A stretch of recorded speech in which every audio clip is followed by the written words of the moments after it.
item builds that were coming out of MLXG, who was extremely greedy with that tier, gave them an earlier power curve than you would have expected and able to run away with it. Yeah, and able to utilize their champions just in general in order to get the most out of them at the times that they needed. But we are into Champ Select, and Janna and Cassidy are going to be banned away here. No surprises so far. And now with Gamtee on our blue side, they have the first pick potential, and King going to be able to answer with a couple of power picks themselves, you have to think. Yeah, you certainly do, and it'll be interesting to see whether Nidalee is one of them. We've spoken a lot about Nidalee on this patch. Fantastic clear. Can go one of two build paths. I don't think the poke path will see much popularity in competitive play, just because it's so hard to set up these hard CC comps that we're seeing so popular at the moment with the likes of Nah, Lissandra, Kennen, Rumble, Jarvan come to mind. If you don't offer something like that as a jungler, then it is extremely difficult, and it just gives you no margin for error in these team fights. And Gamtee have gone for exactly the same bans. So taking away the Janna Thresh and that Rumble here as well. So Sky not going to be on his most powerful pick there in the top lane, but they are on different sides of the draft, and King will see whether they adjust themselves to what's coming through. Azir's going to sneak through, and it's going to be the Xerath taken away here from Xiaohu and immediately picked up on his front, because that's dangerous. You take away the Azir, that's been used as the most common counter pick to, I mean, you take away the Xerath, that's being used as the most common counter pick to Azir. Shurima, please help me work out what the names are. Yeah, I was with you and then you took a left turn, but yeah, so what you're saying is, why would you take away a Xerath pick against someone that plays Azir? Because Azir, of course, very good as a first pick, if there isn't a long-range poke champion on the map. So they remove that, then give the first pick over. Well, that means they will get the Nidalee pick up as they look at maybe potentially running an Aurelia or Jarvan with their other pick. But I definitely agree with you. Xerath, Azir now with Xerath off the board is going to be an extremely hard mid laner to deal with. Yeah, and so MLXG going back to that Nidalee, more than happy to pick it up very high in this draft. And King, it might be them not really being able to commit to countering that Nidalee if it does come through from Gamtee, so almost being forced into the pick. Yeah, maybe, and it looks like they are putting a lot of stock on it. Now they're grabbing Aurelia, I guess, in the top lane as well, so once again, a little bit of confusion. Are they a dive-heavy comp? Are they wanting to split push? Is a Nidalee there for Siege or for Brawling? And I like the response out of here, be it Vi or Jarvan, because once again, hard CC that can get on top of this Nidalee, deal with her in the mid game. They've got Corki to, I guess, round out the power curve of their comp. Once again, great picking coming through from Gamtee. Yeah, and it's a Corki pick for, you know, rounding out the power curve, and it's also for the fact that Tail is a god on that champion. Like, you let him have Corki, he'll pick that one up almost 9 out of 10 times just because he's so strong on that champion. We saw that demonstrated in the last matchup. Assassin looking at some cute picks here, but we'll see what King decide to go with in response, because so far there's so much area control and AoE damage coming through from Gamtee that a straight up fight is going to be very scary. Wushin tried the Draven yesterday, didn't quite work out against the very curious Maokai support pickup against OMG, but see whether it works out this time, as it's going to be locked in. Yeah, I like the more aggressive AD here coming through. Definitely will be able to put out much more damage as Draven than he will be as something like a Sivir that we saw last game. But this will be rough, because playing Draven into a Jarvan and into all the poke damage that comes out of Azir, if they get even more hard engage out of this lineup, maybe even the... Wow. Yeah, so that's a lot of hard engage. Yeah. And all of a sudden, Draven is a sitting duck on this lineup. Yeah, they might need to go full snake here and pick up multiple Mikhails, grab himself a QSS as maybe even his first item so that he can get out of the way of these twisted advances. And even then, he's going to have his flash on, you know, the 5-minute cooldown, so he might need to actually buy the distortion boots and Quicksilver Sash as his first item. Yeah, so I guess the key for this is now is, can they peel for Wushin? Are they able to commit enough resources to getting the likes of Sync Dream and Let Me out of his face so that this Azir can't deal the damage? Because if 1v1 Draven's able to get onto one of the squishier targets, we'll blow them up relatively quickly. However, that is a best case scenario. If they're not able to deal with one of these two damage threats that will come out of Gamtee, their lineup is so tanky that we'll just continually be able to do that. And it looks like on the other side, they're committing to 2 damage threats just in different lanes, going with the Aurelia and the Draven and more of the supportive mid lane in Lulu. Yeah, and Lulu going to be able to keep Wushin a little bit safer in these fights here as well with that wild growth. Ebb and Flow going to be working from Liam here as well. One of the best sort of augmentative supports in Nami. That Tycall's Blessing, fantastic for adding damage, and of course a slow to auto attacks. Ebb and Flow for the heal as well. That bubble with fantastic CC, and that tidal wave can be fantastic for engage or disengage depending on what King want here. And that might be what helps against Sync Dream here, who might struggle against the Nami, who's almost the secondary queen of disengage. Yeah, certainly Nami is that kind of champion that feels a role if Janna's taken off the board. Yep. So I do like the pickup. Once again, I was looking through the team comps and I'm confused what Nidalee does. She throws spears, I think, a bit. Yeah, no, so she definitely... I understand what she does as a champion. I don't understand what she does in the King lineup, because you look at exactly what they're about. They're about augmenting this AD carry, maybe split pushing with the Primal Aurelia. Surge is there.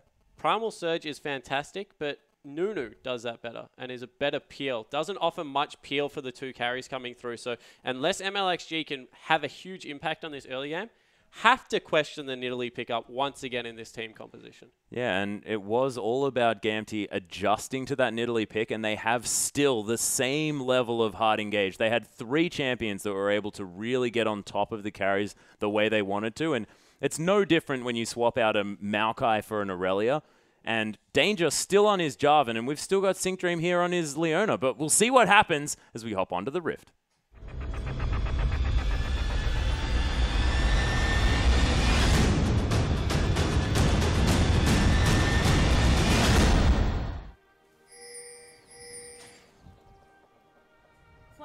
And we are onto the Rift, ladies and gentlemen, with Gamtee taking on King for Game 2, and Gamtee looking to ride their momentum into yet another 2-0 victory. And actually, I say yet another, their first 2-0 victory. These guys have been tying left, right, and center over the last few weeks, but now looking to go for that 2-0. And could it be that King stifles that and they again make for a tie? Because King have been sort of explained as one of these sort of adjustment teams, these teams that can adapt. But yesterday, OMG threw them a curveball and it was difficult both games round. Yeah, it certainly was. So we saw that they were uncomfortable against it. I think that OMG, of course, is a much different team than what Gamtee is at this point. Gamtee definitely looking stronger since they picked up Xiaohu, and this will be their first 2-0 if they're able to pick it up. And you have to expect that they're very keen to do so. So once again, we're seeing standard starts. Jungler starting on the bottom side of the map, however, for Gamtee, whereas it looks like King's jungler, now rotating around there as well. So completely standard, everyone on the same side of the map, standard lanes.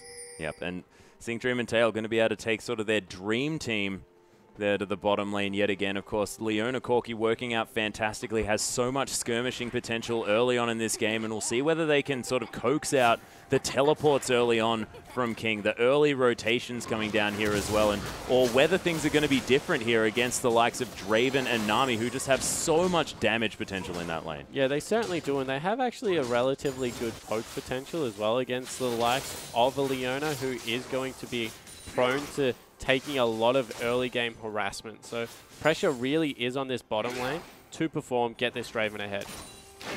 Xiaohu able to clear out these minions relatively well as Assassin shoved that lane very quickly. Is that what he's going to be looking to do here as Lulu, is just use that Glitter Lance to shove these waves and not try and go sort of toe-to-toe and let Xiaohu poke him out as he's trying to do right now? Yeah, so Xiaohu has a window where he can, I guess, harass better than Lulu can shove the wave. So has to really use that to get some early harass down, in saying that Lulu deals with a lot of bully lanes relatively well, can farm from a distance, has a great auto attack amplifier, which is always important on a bottom lane. And we might actually have a 3v3 in the bottom lane at about 3 minutes.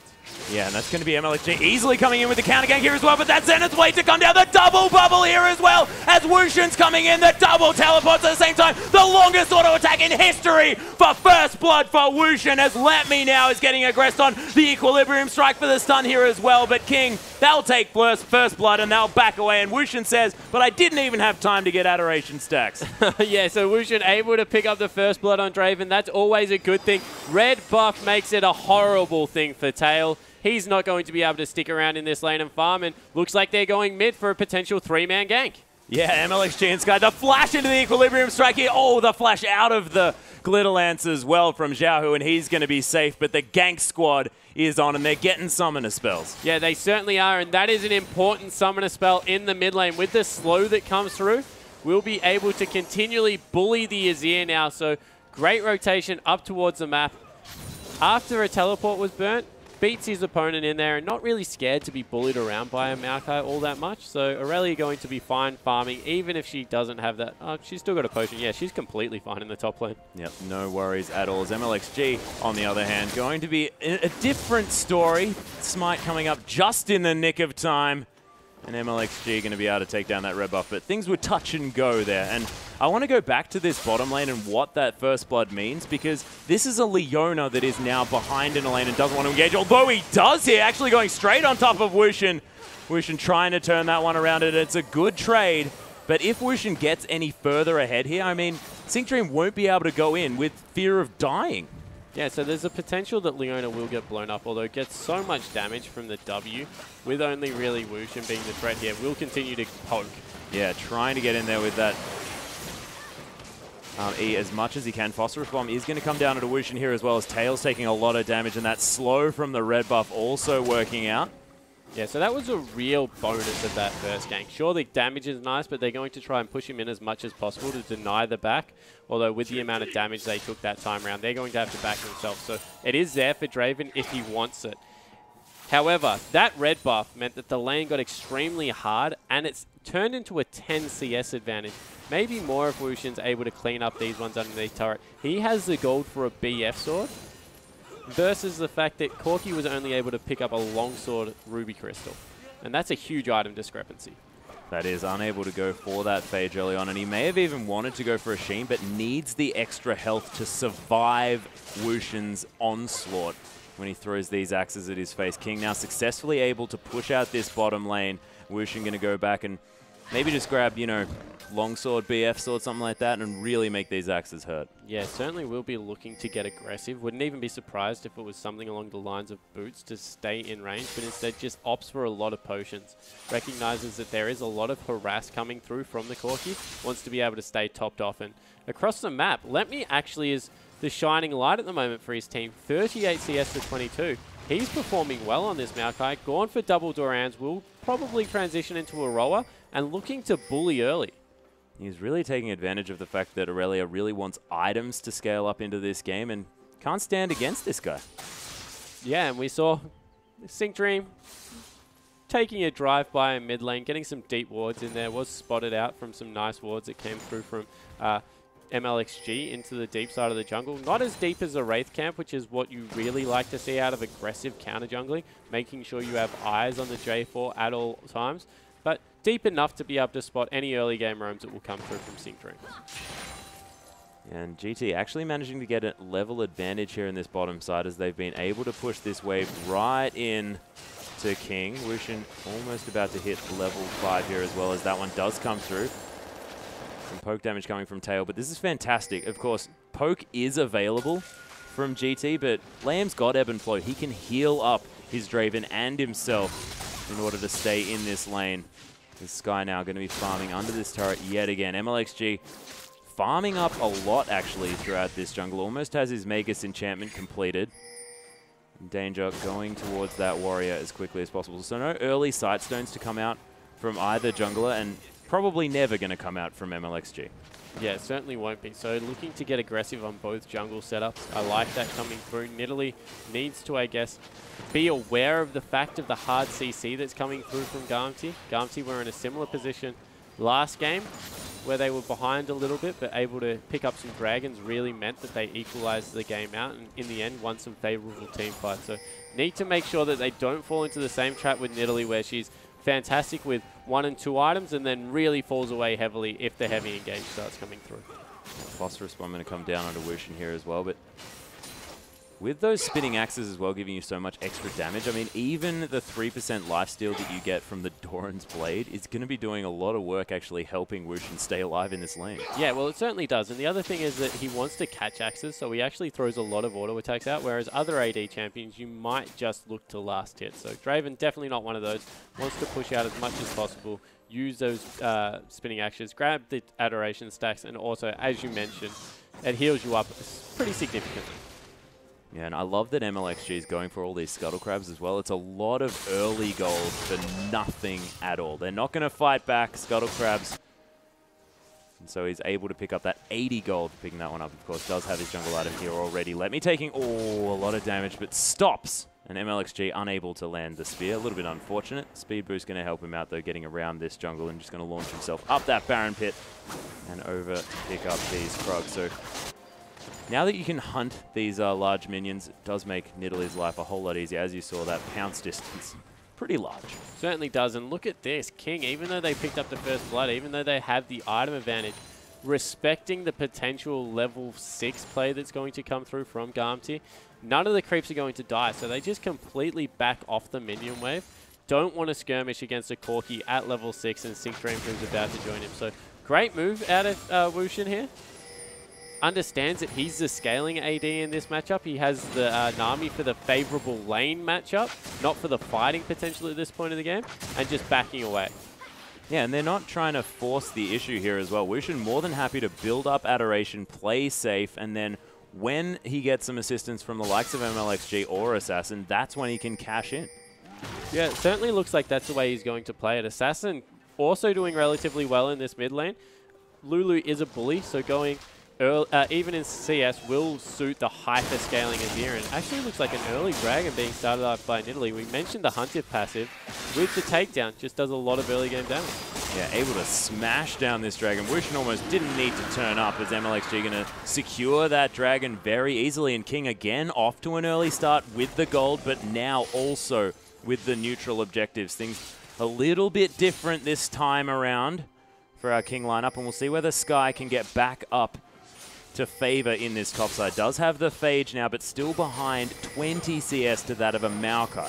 Yeah, but I guess the good news is hasn't wasted anything on Duran's items. So whilst Maokai has them, will be extremely strong, but of course doesn't scale well into the late game. So Aurelia going straight for that Trinity Force will mean that it has a very gold efficient buy. Yeah, and still not behind too much gold. That's sort of 280. It's not that much of a big deal now, as all of that gold is sitting in CS instead of, you know, kills or assists or things like that. And Sky is probably going to get some solo lane farm towards the mid to late game as well, you have to think. So going to be getting a lot more opportunity to try and pick up that farm. All Sync Dream, he's found Assassin. The Wild Growth immediately used, no knock-up to come down, and the flash out of the Cataclysm and Solar Flare is going to mean that Assassin's okay, but ult on cooldown, as is Flash. Yeah, but pretty poor layering of CC coming through from Gamtee. No point ulting the Solar Flare on top of the Cataclysm because he either had Flash available and was going to use it, or was going to sit in the Cataclysm for the full duration. So maybe a little bit of miscommunication coming through from Gamtee. They do use a lot, and they only secure a Flash. Yeah, and Tail actually trading very well with Wushin here, managing to land that Phosphorus Bomb as Wushin's trying to pick up those axes. That's actually the difficulty here for a Draven, is that your movements are very telegraphed if you want to pick up those axes. So throw out a Phosphorus Bomb on that spinny light on the ground, and you're going to hit a Draven. Yeah, pretty good advice coming through. Where he will be moving, and I guess that's Nami's job in the lane to keep him nice and healed up. And we're seeing in the top lane, actually, Sky being able to maintain CS at 20. So not doing fantastically. Now got two components of that Trinity Force. It's actually the Righteous... Yeah, Righteous Glory that's coming through. Yeah, so not going for that aggressive Maokai build, going more that pure tank item. Helps with the hard engage, I guess, of their team composition. But it does mean that later on won't be doing as much damage. Ooh, Zenith Blade not going to find its mark here. They actually wanted that to hit because they have the gank here. So that not hitting means that they don't actually have any way to fight this, because now MLXG is down the bottom. He can't really affect much underneath the turret. And Wushin's spinning axes are going to wear out here as well, so going to have to wait for a couple of cooldowns of that Q before he's going to have doubles. Ooh, Rocket barely going to land here as MLXG was invisible and thought that he was spotted out. Nice work just throwing that one in there randomly just to maybe tease the fact that they may know that he's there. Yeah, and look what we have here. SyncDream just packs up shop, wants nothing to do with bottom lane, goes towards the mid, able to secure his team a blue buff for his trouble, so fantastic support play coming out of the Leona player. Yeah, and that's going to deny it from Assassin here as well, who wants to be able to throw out Glitter Lance after Glitter Lance here in this mid in order to clear out these waves. Does have the Athenes on Holy Grail matched perfectly by Xiaohu's items here as well, but Xiaohu, again, we can mention the fact that doing really, really well against the lane bully of Lulu. Yeah, and Azir scales just so much better than Lulu going into the late game, as we have MLXG actually giving up on the jungle and now looking to siege turrets down with his team. Ooh. Really nice spear coming through there, chunking out tail, and looking to use this almost how people used to use Elise in these situations. Walking into lane, just throwing out abilities and looking to siege up. Yeah, we might see more fast push strategies coming through as we do have another, of course, ranged jungler coming in. But this tower, it's going to fall down. And King just forcing the issue here on the bottom side. Yeah, so much better. Maybe a little bit late on the fast push strategy if that's what they're going for. You used to see a lot of fast push with Caitlyn being able to rotate mid and take that turret. So now I guess the pressure's on as a Bloodthirster comes out from Wushin to pick up the Draven, pick up the Nidalee, go mid lane, try and shove that one out, and maybe send Assassin bottom. Although into the wave push of an Azir, it is a tough ask to be able to take the turret. Yeah, going to be difficult as he's setting up Sand Soldiers even still here in this mid lane. Xiaohu very aggressive with his positioning, knows that he can get some poke down if he wants to, and having that extra magic resist against this Lure as well is really going to help him against that constant onslaught, because of course her auto attacks also do a bit of magic damage. Yeah, it certainly does, and Trinity Force now picked up for the Corki, and this is a second buff that Danger's able to take away.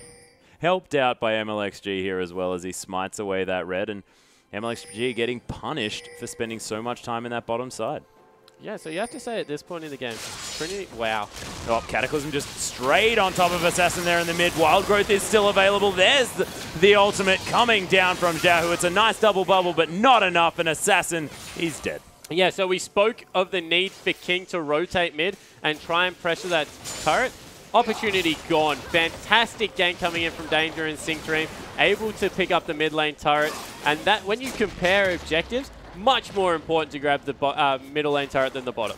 Yeah, and Wushin was actually sort of just milling about around that dragon area, trying to get some wards down, trying to do some work for his team, but he wasn't there to try and clear out that wave. Of course, Stand Aside was there. Whirling Death is fantastic in a clutch situation where you need to get rid of those waves, and just unable to do so, unable to help out, and they pay for it with a mid-outer turret. Well, he's just at the point where he wants to brawl. He picked up that Bloodthirster. The only reason to go for an earlier spike is to use Draven's, I guess, ability to fight at this point in the game. And now they're trying to get it done, but very, very hard to catch up to Tail, who is on Corki, highly mobile. Yeah, but King, I guess, do have a longer lane here as well. With that tower being down, they can pressure Corki away from these minion waves and make sure that he has to come to them. A lot of resources going to be necessary here on this bottom side of the map as Sky's going aggressive onto Let Me, trying to utilize this Trinity Force power spike, as you mentioned. And Righteous Glory, I just find that an interesting pickup here from Let Me, who was just so far ahead early, really could have built up an early Rod of Ages and capitalized on that item. Yeah, could have tried to go for that as Xiaohu getting a nice soldier over the wall, poking out, giving fantastic vision, and trying to control the area around Dragon at this point in the game, because they can't let another one go over to King. 2 Dragons at only 17 minutes would be devastating news. So repetitively shoving out mid, making them go towards that tier 2. Now looking to gain control over the objective. Much better movement this whole series coming out of Gamtee. Yeah, and Let Me actually lower health here than Sky as well. So Sky unable to stop that teleport if it was to come through. And this Dragon just gets melted from Gamtee, evening that one up. King going for the trade here, trying to pick up that mid turret, but the teleport to come through. Solar Flare onto Wushin here as well. Oh my gosh, that Stand Aside was godlike as Danger comes through with the Cataclysm. Doesn't catch anyone. Let Me right in the middle of the fight. An Assassin going to get melted. Wushin trying to kite now. That Bloodthirster doing a lot of work. Flashes out of the way, but SyncDream catches up. The heal has to be blown. That flash into the twisted advance, and Tail picks up the kill, and Gamtee are team fighting out of their minds today. Yeah, Gamtee just once again picking a heavy engage comp onto a very immobile short-range AD carry, able to clean that one up, 2 for nothing, and pick up the objective. They're in complete control. And Xiaohu looks so comfortable on this Azir as well. 2-0-1 now, has his Stinger on top of that Athene's Unholy Grail. That's a lot of cooldown reduction and a lot of attack speed, and you can see these turrets melting. Yeah, and the 2 most important turrets on the map, the 2 mid ones, not mucking around with the side lanes, just getting in there, making sure that they pick up the important objectives. And now, on the exit, need to be careful because Aurelia still is fairly strong. But if they're able to get away from it, which it looks like they are, 2 really key objectives and 2 kills, Gamtee playing really well. Yeah, and we were talking about MLXG on this Nidalee being able to control buffs, control the jungle. He hasn't got a buff for the last 5-10 minutes. Yeah, he was pushed off his blue and his red and wasn't able to get much counter jungling done whatsoever. Has gone once again for the tier build, and I just have to disagree with what this Nidalee pick does in this lineup. I don't think there is much poke opportunity. Not able to get in there. Brawl is going to scale later than her team would like. I mean, you're playing with a Lulu. You're a mid-game composition. It's just a very greedy pickup. Yeah, they are going to be able to try and steal away this red buff here. Oh, Phosphorus Bomb gets it, and Tail says, thank you very much for the leash. Yeah, so Corki able to pick that one up now for himself. Has got the Sorcerer boot, so in a very good position in this mid-game. And the tanky Maokai, we questioned the decision to not go Roa, but you have to say, with the speed boost that came through from Letme and how much damage he was willing to withstand, you have to applaud his decision to go with that one. Yeah, and if Gamtee's name of the game is hard engage, is not wanting to get poked, then I have to say it's an unselfish choice, but really working out. Because Letme, he just wants to team fight. He just wants to be that big tree in the backline, making Draven's life hell, and it obviously worked out in the last team fight. Yeah, it certainly did. And when you got a hyper carry in the mid lane and a very, I guess, high damage champion, the way that Tail plays Corki, there's no reason to be another threat. You're there to dive the backline, make MLXG and Wushin's life a living hell. Make sure that the Lulu ult's being used defensively and all of her abilities are being used to peel, so that your team can get rid of their front line quicker than they can get rid of you. Yeah, red buff is finally going to be taken here from King. They do manage to pick up at least a buff this game. Wushin going to be forced to back away here, as well as Xiaohu and Tail are putting pressure on this inner turret in the bottom side of the map. They have so much tower pressure. This is 4 strong in the bottom lane, completely outmaneuvering. They're going to pick up another 2 turrets for themselves with no response from King. And what have we been talking about these Corki comps? Group with your Corki and take down turrets. And what are Gamtee doing? They're doing exactly that. The teleports come down, but Sky gets immediately locked down. Look at the ults coming on top of that Aurelia. The wild growth is going to be beautiful though. King, they're trying to turn it around. Sky has to get out. The Empress Divide destroys Wushin on the backside though, and Danger stabs Sky in the head. GT again looking fantastic. MLXG, he does manage to take down Tail, but the flash, and there's the Q and the E. Xiaohu finishes off MLXG 4-0-3. He's the carry this time, as Assassin tried to come round from the backside, but Letme and Sync Dream have discovered him, and the Birdman is approaching. This guy is so scary. Glitterlance,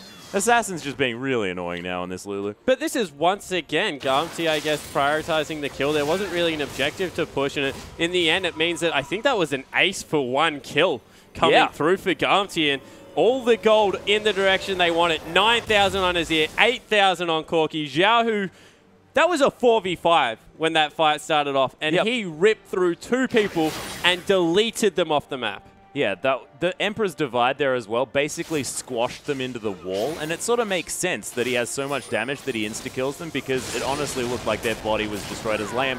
Yeah, he's dead. He's real dead. Speaking of bodies that were getting destroyed, that's a Nami. Yeah, well, it was. Champion formerly known as Nami. Yeah, cat food now, I think.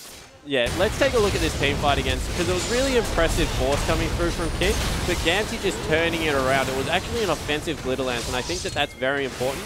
But at this point, the team fight was just lost outright by how much damage Xiaohu was able to output without being harassed. No one engaged onto him. And whilst MLXG, sure, he picked up a kill there. He's 1-1-1 and doing fine for his team, but just not contributing to these team fights the way other junglers would be.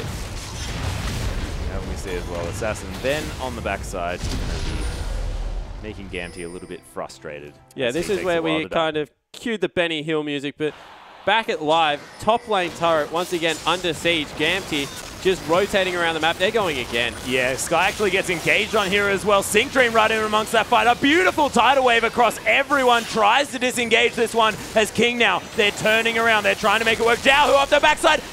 MLXG was there for a sec, but he took a ride and he is now definitely dead. Sky still trying to go deep, but Xiaohu with so much consistent damage. The double bubble to come in. Gamtee getting very low. Wushin cashes in some stacks here as Xiaohu, he's still got his Zhonya's. He can still be a threat as that was a huge twisted advance. He's going to pay for it with his life. Xiaohu now going low. Gamtee, they may have kept going for a little bit too long here in this fight. Wushin has a lot of damage. Flashing forward. Another kill. Sync Dream is now the focus, and Wushin with the triple in the end. Turn it around for the ace. Yeah, so King able to come back with a one team fight, but you have to say that wasn't really them playing it well, as Gamtee overextending extremely far. King definitely able to capitalize on top of that one, but with the item pickups that came after that team fight, things are so bad right now. Oh my goodness. Of course, we've got the Spirit Visage and the Merc Treads now on top of that Righteous Glory here for Let Me. The Warmog's armor completed for Danger. He is so tanky.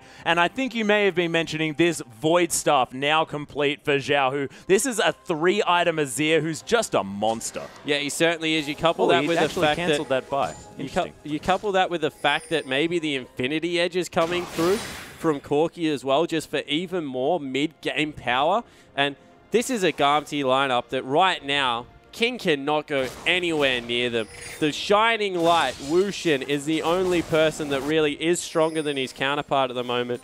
Going for that maybe Youmuu's Ghostblade into Trinity Force build that we've been seeing quite a lot over in China, but even that, he's going to have to go off in a couple more team fights to really pull his team back. Yeah, and Xiaohu actually sold his Void Stuff, bought it back, decided not to commit to that purchase, and picked up an Abyssal Scepter instead. Notice the fact that MLXG is not a tanky jungler. He has none of these statistics, and he wants to be able to just launch himself into that backline and destroy the Nidalee, who can be so annoying. Yeah, and you saw him jump over the wall and shove Nidalee back into the team, and this has always been the, I guess, downside of Nidalee. Very linear champion. Yeah, actually fantastic has no magic resist. Yeah, fantastic at poke and really good at what she is good at, but doesn't have any CC in her kit. Very unforgiving, easy to exploit the weaknesses, and that's what we're seeing coming out of Gamtee right here. Just complete knowledge of how this Nidalee jungle works. Yeah, and both games as well really able to put together that same comp that has the same idea and dismantling King in the same way as now the Baron going to be a decision. A Spear's going to start that one up. Xiaohu being sort of blamed for that one. Starts getting shot by that big purple guy. Oh, actually going on into MLXG again. Yep, spotted him out. Spear not going to find danger here as well, but MLXG is going to be able to slink away.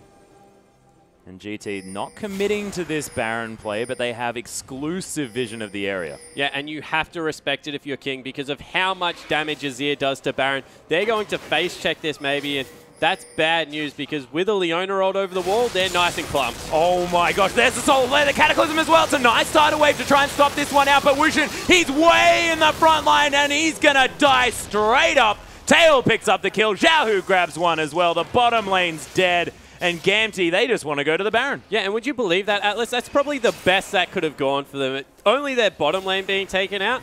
There was a fantastic Cataclysm. Soulflare only clipped 2 people, but regardless, with 2 people dead, happy to start up the Baron, looking to get that one off the map. We mentioned how much damage Azir did, and there's nothing King can do about it. Well, they're going to try and do something here as Sky's around to the side. MLXG not able to get the steal, and he's most definitely dead, and Sky and the rest of King have to back away. Yeah, so now 8,000 gold nearly the lead for Gamtee. They've got Baron, get the recalls through. Going to be looking to group up and push. There's no need to split push in this team. So much damage coming out of this Azir at this point in the game. They can just group up and finish nearly. Yeah, and we highlighted this for Gamtee, sort of the bottom lane and the mid lane here as well. This is the part of the matchup that we were interested in, and in both games, I mean, Tail goes off completely in the first, and now it's Xiaohu looking fantastic on this Azir pickup.